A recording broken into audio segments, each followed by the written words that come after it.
Hello bachcho, so let's read this question. The question is, ray optics is valid when characteristics dimensions are much smaller than wavelength, of same order of wavelength, of the order of 1 millimeter, much larger than wavelength. तो देखो यहाँ पर क्या कर रहे हैं, हमसे बोल रहे हैं कि जो रे ऑप्टिक्स है वो कब वैलिड होती है. ठीक है, जब कैरेक्टरिस्टिक डायमेंशन और वेवलेंथ ऑफ लाइट के बीच में क्या रिलेशन हो तब वैलिड होती है. तो लेट्स राइट आवर की कंसेप्ट हेयर. तो हमारा ये जो की कंसेप्ट है वो है हमारा रे ऑप्टिक्स. ठीक है, रे ऑप्टिक्स, और कहते हैं कि लिमिटेशन समवॉट कह सकते हैं. तो एक्चुअली देखिए क्या होता है कि जब हम लोगों की रे ऑप्टिक्स की जो डायमेंशन होती है, ठीक है, रे ऑप्टिक्स में हमारी जो रेज हैं, ठीक है, उसकी जो कैरेक्टरिस्टिक डायमेंशन होती हैं वो अगर वेवलेंथ से बड़ी हो जाती हैं, ठीक है, अगर वो वेवलेंथ से बड़ी हो जाती हैं या फिर सेम ऑर्डर होती है वेवलेंथ की, तो इन केसेस में क्या होता है, इन केसेस में ये होता है कि हमारा जो रे ऑप्टिक्स है उसके कंसेप्ट इनफ नहीं होते एक्सप्लेन करने के लिए.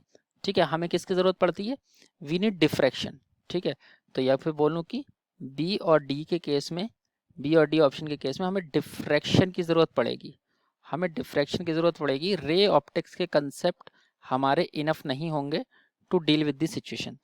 अब जो हमारी ये डायमेंशंस है वो बहुत ही छोटे ऑर्डर की होती हैं. ठीक है, एंगस्ट्रॉम एंड ऑल ये सब उसके ऑर्डर्स रहते हैं, तो मिलीमीटर के ऑर्डर में भी काम नहीं चलेगा. ठीक है, तो इसलिए हमारी जो रे ऑप्टिक्स है, ठीक है, उसके जो कैरेक्टरिस्टिक डायमेंशन है that should be, characteristics dimension should be smaller than, characteristics dimension जो है डायमेंशन ये वेवलेंथ से बहुत छोटे होने चाहिए.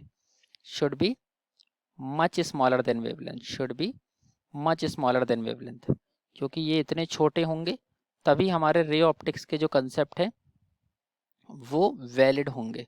रे ऑप्टिक्स की जो थ्योरी फॉर्मूलाज हैं वो वैलिड होंगे, क्योंकि ज़्यादा बड़ी वेवलेंथ हो जाएगी तो डिफ्रैक्शन आ जाएगा और फिर हमारी वो रे ऑप्टिक्स के कंसेप्ट वैलिड नहीं होंगे. इसलिए option number A will be the correct.